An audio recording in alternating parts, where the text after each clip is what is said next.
Gerbiami kolegos, ar daugelis iš čia esančių salėje ir šiaip mus girdinčių Lietuvoje išdrįsdavo ar išdrįstų pasakyti: sveiki kagabistai, broliai Kristuje?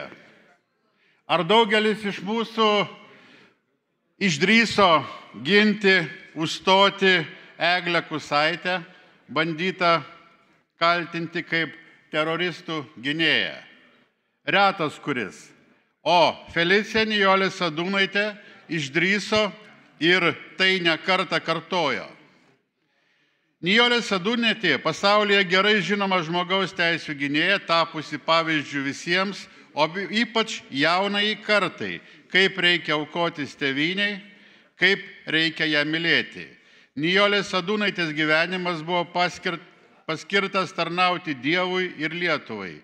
Ji pelnytai vadinta Lietuvos sąžinė, buvo viena pagrindinių pasipriešinimo sovietiniam okupaciniam režimui dalyvių, žadinusių žmonės kovoti, turėti vilties gyventi savarankiškoje Lietuvoje. Patyrusi areštą, pažeminimus, kalinimą ir tremtį, sesė Nijolė niekam nejautė pykčio. Tai yra, pasakyčiau, jos unikali savybė – atleisti savo kankintojams, netgi melstis už juos. Pirmą kartą į KGB persekiojamųjų sąrašą sesuo Nijolė pateko 1970 metais, kai Molėtuose už vaikų katekizaciją buvo teisiamas kunigas jėzuitas Antanas Šeškevičius. Iki pat 1990 metų Nijolė Sadūnaitė buvo KGB persekiojama ir terorizuojama.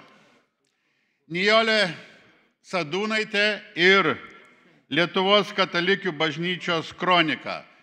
Tai neatsiejama jungtis ir neatsiejamas ryšys. Ji rinko ir tikrino informaciją apie tikinčiųjų persekiojimą Lietuvoje ir už jos ribų.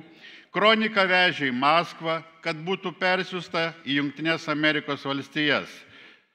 1974 metais buvo suimta bespausdinant 11 leidinio numerį. Beveik 10 mėnesių Vilniaus KGB kalėjimo kamerose ir požemiuose truko kalinimas ir pažeminimas, bandymai sugniuždyti. Ji buvo kalinama Pskovo, Gorkio ir kitose kalėjimuose kartu su kriminalinėmis kalinėmis. Bausmę atliko Mordovijoje. Ten kovojo už kalinių teisės, badavo protestuodama prieš žiaurų elgesį su politiniais kaliniais, dvasiškai ir materialiai paremdavo kartu kalinamas moteris iš įvairių SSSR vietovių. 1980 metais Nijolė Sadūnaitė grįžo į Lietuvą. Tęsė katalikų bažnyčios kronikos skleidimą, vežė leidinius į Maskvą, iš kur jie Rusijos disidentų dėka pasiekdavo vakarų pasaulį. Komunistinio režimo griuvimo metais 1987–1989 metais dar kartą išryškėjo reikšmingas sesers Nijolės vaidmuo Lietuvos istorijoje. 1987 metais kartu su Petru Cidziku, Vytautu Bogušiu, Antanu Terlecku rugpjūčio 23 dieną organizavo Ribentropo-Molotovo paktui atminti skirtą mitingą. Tokių akcijų, kuriuose dalyvavo vienuolė Nijolė Sadūnaitė, galėčiau vardinti dešimtis. Pasaulis matė ir vertino jos darbus. Nėra abejonių, kad demokratijos gynėja, disidentė, vienuolė Felicija Sadūnaitė savo pasiaukojimu ir reikšmingais darbais nusipelnė Lietuvos Respublikos Seimo apdovanojimo Aleksandros Stulginskio žvaigždės.